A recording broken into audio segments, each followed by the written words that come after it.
कुछ समय के विराम के बाद अब श्री हरिराय जी द्वारा विरचित ग्रंथों का जो चिंतन है वो हम प्रारंभ कर रहे हैं।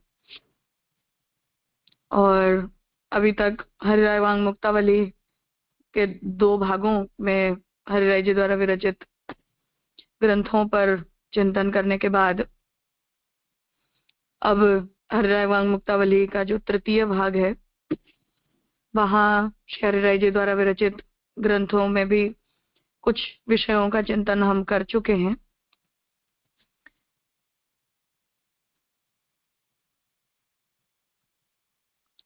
मुझे याद है तब तक साधक बाधक निरूपणम इस ग्रंथ से करना है। कोई बता सकता है या वो हो गया है? कोई अनम्यूट करके अगर कह सकता है।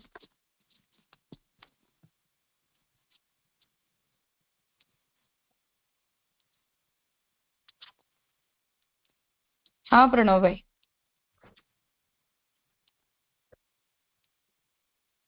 हाँ प्रणाम राजा। 10वां जो ग्रंथ है सर्वभोग्य सुधा आधिक्य निरूपणम, वहां से करना है। ओके ठीक है ठीक है, थैंक यू। हाँ, प्रणाम। हाँ तो 9वें ग्रंथ में हमने प्रभु के प्रादुर्भाव का जो विचार किया, उसमें भगवान का जो प्राकट्य है वो क्यों होता है और उस प्राकट्य में आंतरिक प्राकट्य और बाह्य प्राकट्य के स्वरूप का जो वर्णन श्री हरिराय जी ने किया उसे हमने देखा। अब आगे जो भगवान है वो रूप होने के कारण सभी जीवों के द्वारा भोग्य हैं, अर्थात कि भक्ति रस की अनुभूति में हम जो है वो भोक्ता हैं और भगवान जो है वो भोग्य हैं।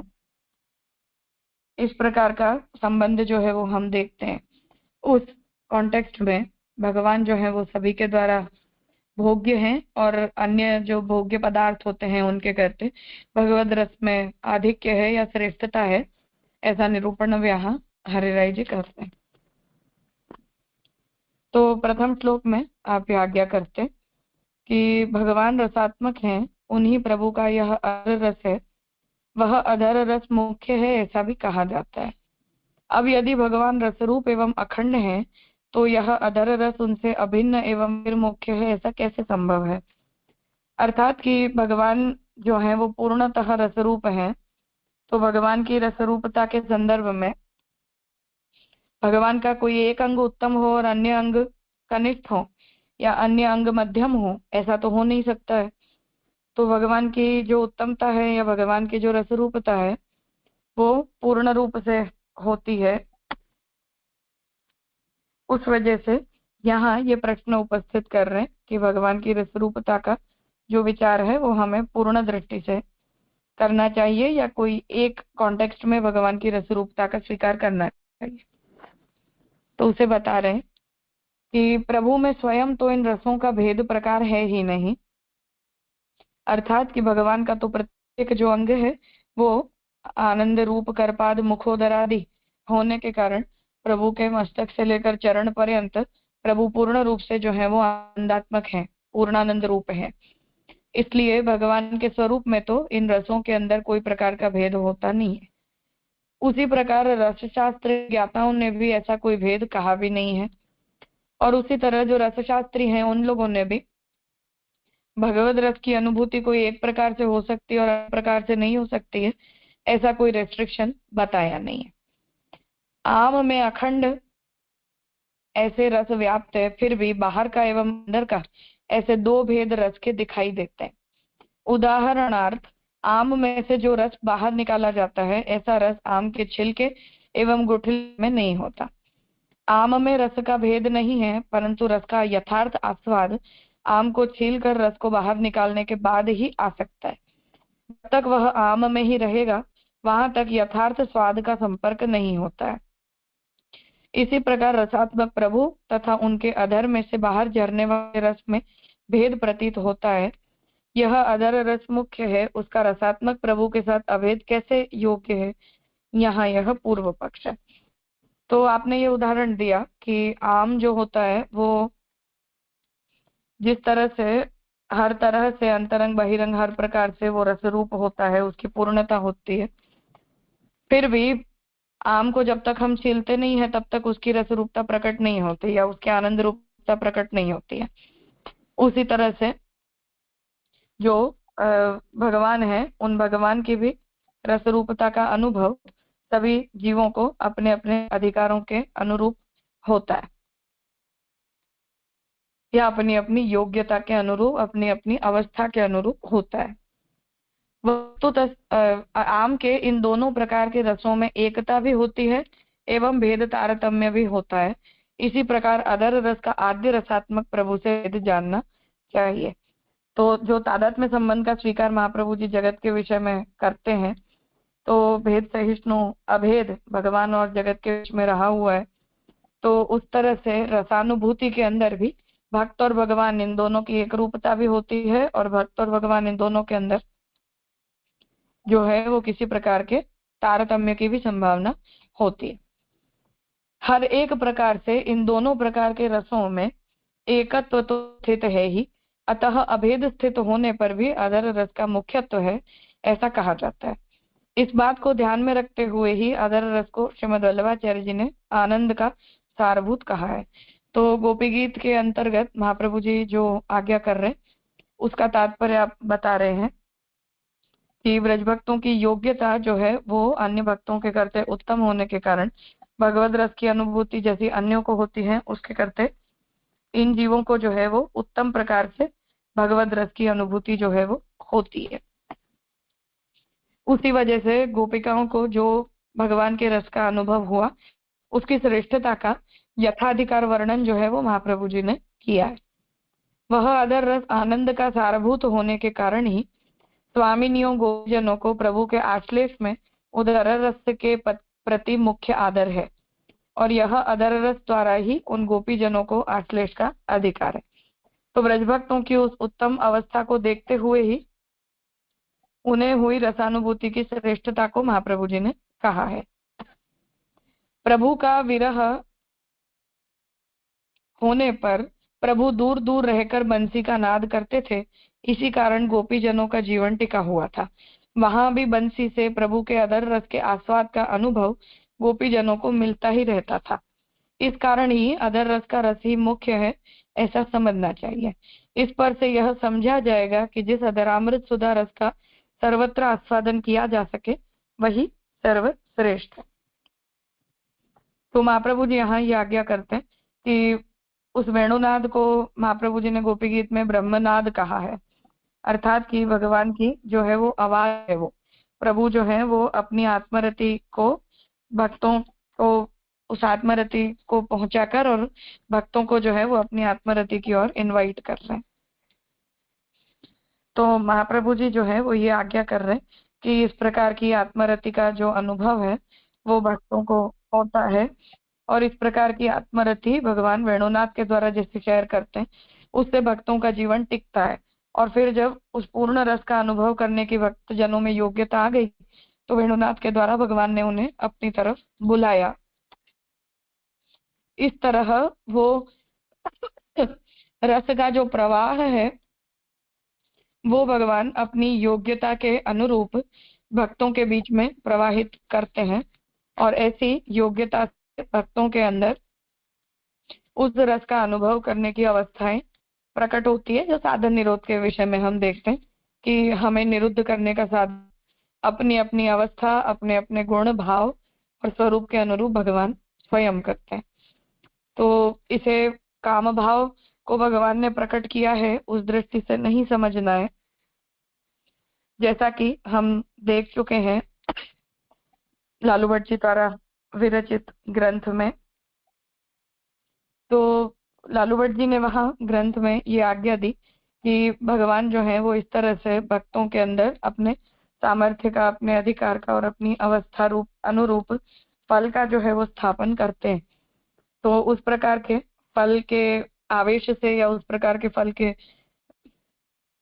अवस्थापन से भक्तों के अंदर उस रस को अनुभूत करने की योग्यता प्रकट होती है।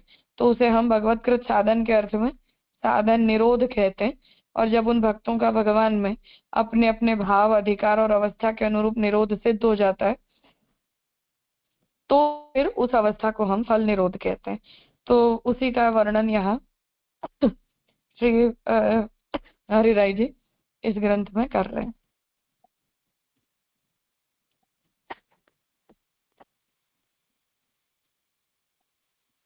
नितिन भाई कुछ पूछना है? हाँ, प्रणाम धन्यवाद राजा। ये पहले श्लोक में जो कहा भगवान रसात्मक है और उन्हीं प्रभु का यह अधर रस है, और फिर चौथे श्लोक में बताया कि इसी प्रकार अधर रस का आद्य रसात्मक प्रभु से भेद जानना चाहिए। तो वहाँ जो प्रभु का अखंड स्वरूप रसात्मक है, जो पूर्व पक्ष में ने ये बात उठाई कि प्रभु का अखंड स्वरूप रसात्मक है, तो फिर अधर रस उनसे अभिन्न एवं मुख्य कैसे? तो फिर वहां तो ये कहा कि उन्हीं प्रभु का ये अधर रस है, यानी जो अखंड स्वरूप जो प्रभु रसात्मक है वो। और यहाँ का यानी समझ में आया कि यहाँ इस तरह महाप्रभु जी हरिराय महाप्रभु समझा रहे कि जो प्रभु का आद्य रस स्वरूप है, उसी का अंग अधर रस समझना राजा, और योग्यता के अनुसार और जीव की यानी गोपीजनों की अवस्था के अनुसार फिर उनको अधर रस का आस्वाद मिला। अंतर्बाह्य एकत्व जो बता रहे हैं वो आनंद रूपता की श्रेष्ठता के संदर्भ में बता रहे हैं कि भगवान के स्वरूप के अंदर और भगवान के रूप में फल प्राप्ति के विषय में कोई भेद नहीं होता है, जिस वजह से श्री महाप्रभु जी ने यद्यपि 3 प्रकार के फल बताए हैं, फिर भी पुष्टि प्रवाह मर्यादा भेद में भगवान एवं ही फलम स यथा विर्गुणे गुण स्वरूप भेदेन करके महाप्रभु जी ने गुण और स्वरूप के भेद से यथाधिकार भगवान फलित होते हैं ऐसा वर्णन किया है। तो जनरल भी है कि भगवान ही फल रूप होते हैं, तो किसी भी रूप में हो, किसी भी तरह से हो, और स्पेसिफिक भी है कि भक्त के गुण और अवस्था के अनुरूप भगवान फलित होते हैं। तो उस संदर्भ में यहाँ हरिराय जी आज्ञा करना चाह रहे हैं कि आनंद रूपता के संदर्भ में अगर हम कहें तो कोई भेद नहीं है, पर वो आनंद प्रत्येक जीव के अंदर अपनी अवस्था और अपनी योग्यता के अनुरूप ठहरता है। उस दृष्टि से यदि सोचें तो फिर गोपीजनों में भगवद रस के आनंद की श्रेष्ठता है और अन्य सभी भक्तों के अंदर उसकी गौणता है। हमारे अधर रस को आनंद का सारभूत कहा है। हाँ बिल्कुल, मतलब भगवान की आत्मरति की वो पूर्णानुभूति है। करेक्ट जी। जैसा वो वेणुगीत की सुबोधिनी में महाप्रभु जी इंटरप्रेट कर रहे हैं ना, उसी को यहाँ श्री हरिराय जी समझाना चाहते जी है। और राजा आप संस्कृत टेक्स्ट पढ़े तो अच्छा रहेगा, क्योंकि जैसे अभी जे ने समझाया कि 2 दिन नहीं कर सकती उस वजह से। क्या अच्छा आपको 2 दिन नहीं सही। ओके हाँ जी जी जी जी जी ओके सॉरी, कोई बात नहीं। हाँ मतलब वो मूल पाठ नहीं कर सकती हूँ ना, इसीलिए स्किप किया।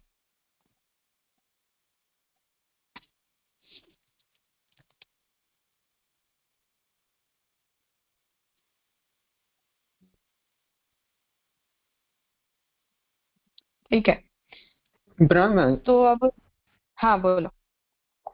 दादा ये जो अंतिम में जो आया, जो बात आई कि प्रभु के विरह में भी दूर दूर रहकर भी प्रभु के नाद से उनका जीवन टिका हुआ है, तो वो मतलब प्रसंग लीला प्रसंग अंतर्गत ये बात फिर मथुरा गमन के पहले तक ही ऐसे समझनी होगी, या जो नित्य लीला ब्रज में पॉइंट ऑफ व्यू है वहां से ले रहे हैं? एक तो व्रजलीला के पॉइंट ऑफ व्यू से है, इसमें कोई डाउट नहीं है, और प्रभु के पधार जाने के बाद भी आंतरंतु परम फलम वाली स्थिति मानी है महाप्रभु जी ने, तो उस दृष्टि से भी वो बात ठीक है, दोनों ही कॉन्टेक्स्ट है। तो राजा ये दूसरे पक्ष में फल में भी वापस वो लीला अंतर्गत ऐसा अंतर फल में वियोग ऐसा कोई पक्ष बनेगा?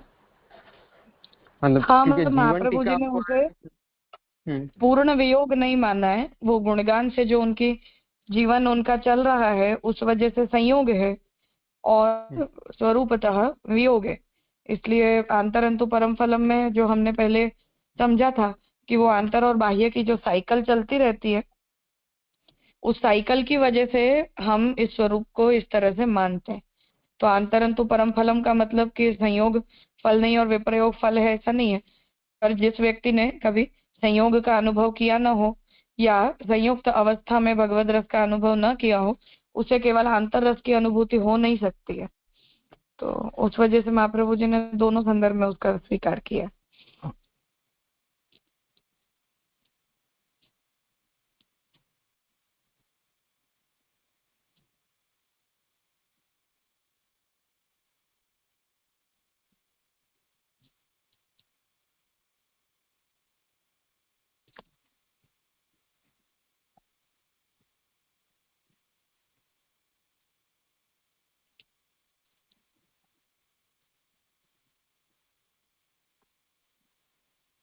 ठीक है।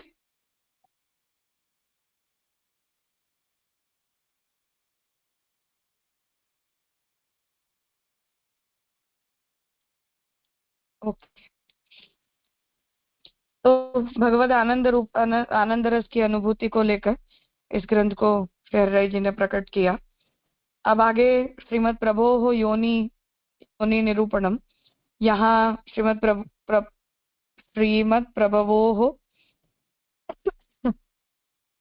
श्रीमद प्रभो योनि निरूपणम इस ग्रंथ में अब आगे भगवान ने जिस रूप को अर्थात भौतिक शरीर को जो प्रभु ने धारण किया है, इन्हें यहाँ उस विषय को महाप्रभु जी यहाँ स्पष्ट कर रहे हैं कि कभी भगवान बालक स्वरूप से प्रकट होते हैं, फिर किशोर भी होते हैं, और फिर भगवान के अंदर वैश्यत्व क्षत्रियत्व वगैरह का भी हम विचार जन्म के कारण करते हैं, आयु का भी प्रभु में विचार करते हैं। तो इन सब विषयों का जो विचार है वो प्रभु की अवस्था को लेकर हमें कैसे करना चाहिए, उस विषय निरूपण अब इस ग्रंथ में श्री हरिराय जी करने जा रहे हैं। इस लीला में अपने प्रभु श्री कृष्ण को मात्र 2 वर्ष का कुमार ही सदा मानना चाहिए। प्रभु की क्रीड़ा के लिए रही हुई जो कोई सामग्री वो भी 2 वर्ष के कुमार के लिए हो वैसी माननी चाहिए। इस बात को विचार में रखकर व्रत की इच्छा करने वाली जो गोप बालिकाएं थी उनको भी गोप कुमारिकाएं कहने में आया है। इसके लिए श्रीमद् भागवत दशम स्कंद अध्याय 11 में आखिरी श्लोक में एवं विहारैहि कौमारैहि इस श्लोक में प्रभु की कुमार अवस्था की ही जो सब लीलाएं थी उनका स्पष्टीकरण श्री महाप्रभु जी ने सुबोधिनी जी में किया है। तो गोपिकाएं जो हैं उनमें भी बहुत से प्रकार महाप्रभु जी ने बताए हैं। तो व्रज गोपिकाएं जो हैं वो सब एक प्रकार की नहीं है। कुछ कुमारिकाएं हैं, मतलब अल्प आयु की हैं, कुछ बड़ी आयु की हैं, कुछ मध्यम अवस्था की भी हैं। तो उन अवस्थाओं के अनुरूप उनका अधिकार और उन्हें प्राप्त हुआ फल, इन सब का निरूपण महाप्रभु जी ने किया है।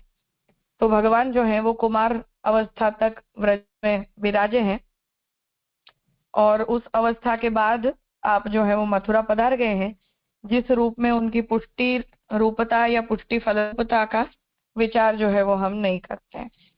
इसलिए उसी आयु के रूप में भगवान के कौमार अवस्था का स्वीकार हमें व्रजली के संदर्भ में करना चाहिए। व्रजभूमि में कुमारी स्वरूप से और कुमार स्वरूप से आप प्रभु स्वयं ही प्रकट हुए थे। भागवत 10, 11, 48 श्लोक की सुबोधिनी जी में श्री आचार्य वर्य ने स्पष्टता की है कि प्रभु ने समग्र लीलाएं कुमार स्वरूप से ही की थी। ब्राह्मण भी हो क्षत्रिय भी हो, समग्र एकत्र रहे हुए रस को ऐसी स्थिति में स्वीकार लें, प्रभु को मर्यादा प्रतिबंध करने वाली नहीं होती। व्रज की लीलाओं में जब तलक कुमार अवस्था की आवश्यकता थी वहां तलक यह अवस्था रखी, बाद में आवश्यकता नहीं है पर उसको त्यागा।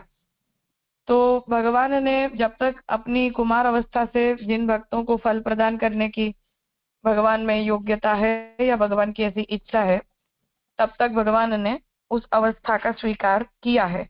अर्थात कि वो अवस्था भगवान में प्राकृत रूप से नहीं है, परंतु भगवान की विशेष इच्छा से और भक्तों को उन्हीं रूपों से फल प्रदान करने की आकांक्षा से भगवान ने जो है उस अवस्था का स्वीकार किया है। और जब उस फल को प्रदान करने का कार्य प्रभु का संपन्न हो गया और प्रभु को ऐसा लगा कि अब इस स्वरूप की फल की दृष्टि से और भक्तों की योग्यता की दृष्टि से आवश्यकता नहीं रही है, तब फिर भगवान ने उस कुमार अवस्था का त्याग करके और फिर आप जब मथुरा पधारे हैं तो प्रभु ने अपने अंदर उस स्वरूप को, उन गुणों को और अपनी उस प्रकार की आयु को जो है वो प्रकट किया है। इस प्रकार के स्वरूप में प्रभु का समग्र सामर्थ्य रहा हुआ है। इस स्वरूप के लिए काम की स्थिति है। अब अगर काम का आश्रय करने में आए तो प्रभु की वह कितनी है यह जानना भी आवश्यक है। जहाँ साक्षात स्वरूप प्राप्ति का ही सवाल है, वहां वह जानना आवश्यक नहीं होता। तो हरिराय जी इस बात स्पष्ट कर रहे कि भगवान तो प्रत्येक स्वरूप से हर कार्य को प्रकट करने में समर्थ है, और भक्तों का जैसा अधिकार हो या जैसा भी स्वरूप हो, तदनुसार भगवान अपने अंदर उन गुण धर्मों को प्रकट कर देते हैं या उन धर्मों को अपने अंदर दिखाना भगवान प्रारंभ करते हैं। तो उस वजह से भगवान की क्या आयु है या किस आयु में भगवान किस जीव को किस तरह से फलित हुए, उन विषयों का विचार करने की कोई प्रासंगिकता नहीं रहती है। पर काम भाव का जो विचार है उसी संदर्भ में आयु का विचार होता है। आनंद रूपता की दृष्टि से आयु के विचार की कोई आवश्यकता नहीं है। इस प्रमाण से प्रभु का यह स्वरूप अप्राकृत है, अलौकिक है, ऐसा विचार करना चाहिए। तो इस दृष्टि से भगवान जिस रूप से व्रजभक्तों को फलित हुए हैं या जिस तरह से व्रजभक्तों को भगवान ने अपने में निरोध की सिद्धि करवाई है, उस अवस्था को ध्यान में लेते हुए भगवान जो है उनके अंदर अपराकृतता का ही स्वीकार किया गया है। तो भगवान का बाल रूप होना या किशोर होना, ये सब जो है वो भगवान की प्राकृत अवस्थाएं नहीं है। यशोदा जी के हृदय में वात्सल्य रूपी स्थायी भाव था। उस कारण ही जब प्रभु का प्राकट्य हुआ तब देवकी जी ने स्तुति करी और ज्ञान दशा का अनुभव किया। वैसा अनुभव पुत्र जन्म सुनकर श्री यशोदा जी को नहीं हुआ, अतएव उन्होंने श्लोकबद्ध स्तुति नहीं करी। जन्म समय का प्रभु का स्वरूप ही वात्सल्य रूप था। श्री स्वामिनियों गोपीजनों के हृदय में प्रभु का स्वरूप ऐसा था। तो अब यहाँ आप आज्ञा कर रहे हैं कि यशोदा जी का जो हृदय है उसमें वात्सल्य का स्थायी भाव था। इसलिए जैसे देवकी जी के सामने जब भगवान प्रकट हुए तो चतुर्भुज रूप से भगवान ने उन्हें दर्शन दिए और फिर उस रूप की वसुदेव जी और देवकी जी ने स्तुति की है। और फिर स्तुति करने के बाद जो है वो भगवान ने बालक का स्वरूप धारण किया है। परंतु यशोदा जी ने जो है वो भगवान के जन्म में ऐसी कोई स्तुति नहीं की, क्योंकि उनके अंदर वो वात्सल्य भाव स्थिर था। तो प्रभु का जो ऐसा स्वरूप है, तो स्वामी जी गोपीजनों के हृदय में भी भगवान ऐसा ही एक स्थिर रूप है, जिस वजह से मतलब उनका एक स्थायी भाव है, जिस वजह से भगवान अन्य कोई आयु या अन्य कोई स्वरूप को जब धारण करते हैं या अन्य किसी प्रकार के कार्य को अपने स्वरूप में जब भगवान प्रकट करते हैं, तो यशोदा जी को जैसे भगवान के कितने ही महात्म्य जनक कार्य प्रकट होने के बावजूद भी वात्सल्य भाव उनका खंडित नहीं हुआ, उस तरह गोपीजनों के हृदय में रहा हुआ स्थायी भाव जो है वो कभी भगवान की आयु के कारण या प्रभु की अवस्था में होने वाले परिवर्तन के कारण खंडित नहीं हुआ। यरिहंगना इत्यादि प्रसंगों में प्रभु की बाह्य लीलाओं का निरूपण करने आया है। वह इत्यादि की चर्चा भी भाव स्वरूप के बारे में नहीं, लेकिन वासुदेव व्यूह सहित संयोग आदि लीला करने वाले के पूर्व स्वरूप के बारे में ही कही कि महाप्रभु जी के आश्रित जीवों को प्रभु के स्वरूप को इस प्रकार समझना चाहिए। तो अब यहाँ हरिराय जी इस बात को स्पष्ट कर रहे हैं कि उसी जैसे जिन लीलाओं के अंदर हम भाव की मुख्यता का विचार करते हैं, तो उनमें प्रभु आनंद रस प्रकट कर रहे हैं, इसी सिद्धांत का हमें विचार करना चाहिए। जिस वजह से प्रभु की क्या आयु है या प्रभु का बाह्य रूप कैसा दिखाई दे रहा है, उससे उन भक्तों के अंतर हृदय में रहे हुए स्थायी भाव के अंदर कोई परिवर्तन आता नहीं है। इसलिए उस दृष्टि से प्रभु के आयु का या प्रभु के बाह्य प्रकट स्वरूप का विचार करने की कोई प्रासंगिकता उन उत्तमाधिकारी जीवों के लिए बचती नहीं है। और वासुदेव व्यूह आदि के रूपों में भगवान ने जो चतुर्व्यूह अलग अलग कार्यों को प्रकट करने के लिए धारण किए, उन व्यूह रूपों को देखते हुए जो है वो शास्त्र के मतलब भागवत जी में प्रभु की लीलाएं किन किन आयु में, कैसे कैसे स्वरूप में, या प्रभु का बाह्य रूप कैसा है, उन सब के वर्णन के रूप में प्रकट की गई है। पर जो जीव भगवान की आनंद रूपता का विचार करते हैं, उन भक्तों की दृष्टि से ये मैटर नहीं करता, मतलब इससे उन भक्तों को कोई फर्क नहीं पड़ता। ऐसा मतलब उन्होंने तो अपने हृदय में प्रभु का जो रूप स्थायी भाव के रूप में धारण करके रखा है, उसी रूप को वो लोग अपने अंतर हृदय में भावित करते हैं।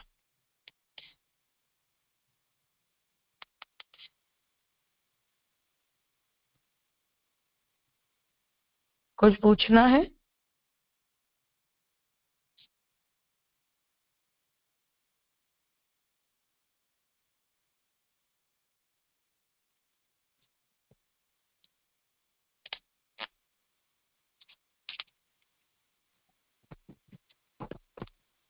हृदय, ये जो गोपीजनों के हृदय में भी वात्सल्य भाव ही समझना है ना, कि फिर वो अलग अलग जिस तरह अलग अलग गोपीजनों के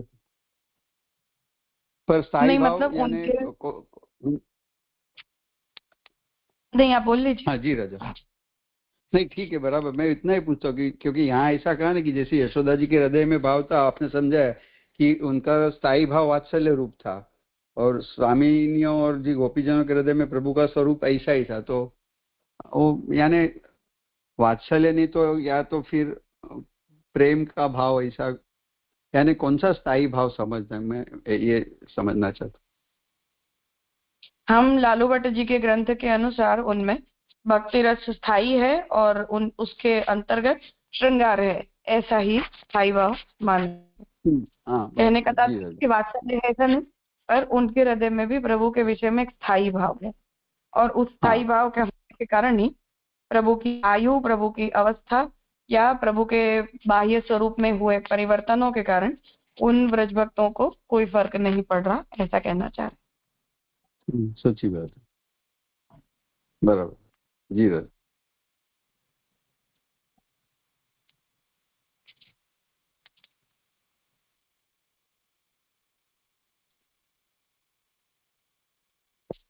हाँ प्रणव भाई।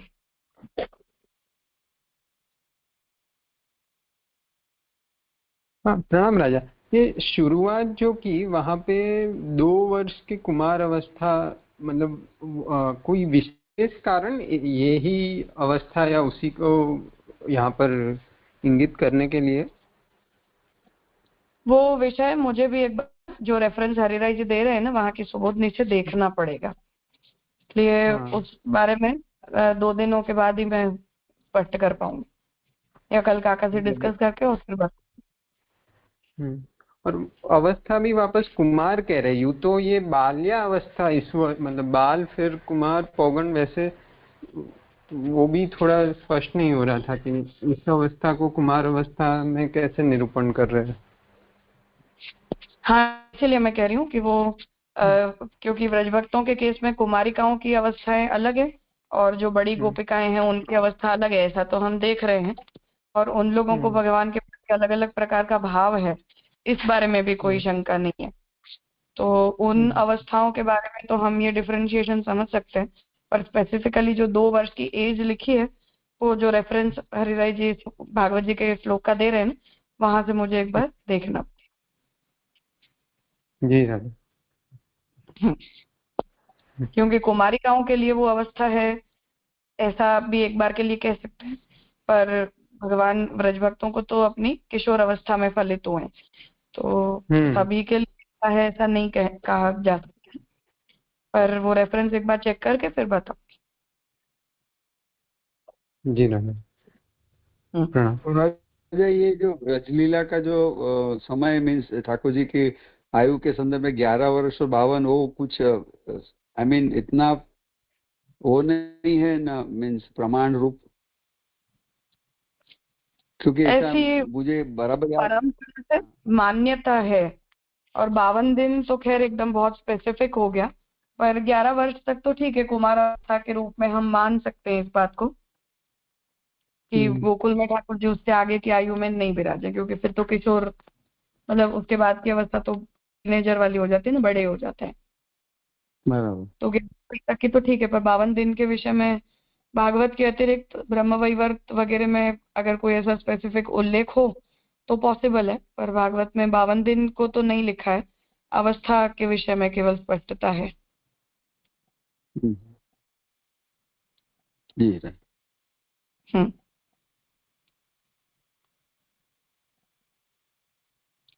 ठीक है, तो आज क्रम यहाँ रखते हैं, आगे के ग्रंथ का अध्ययन हम कल करेंगे।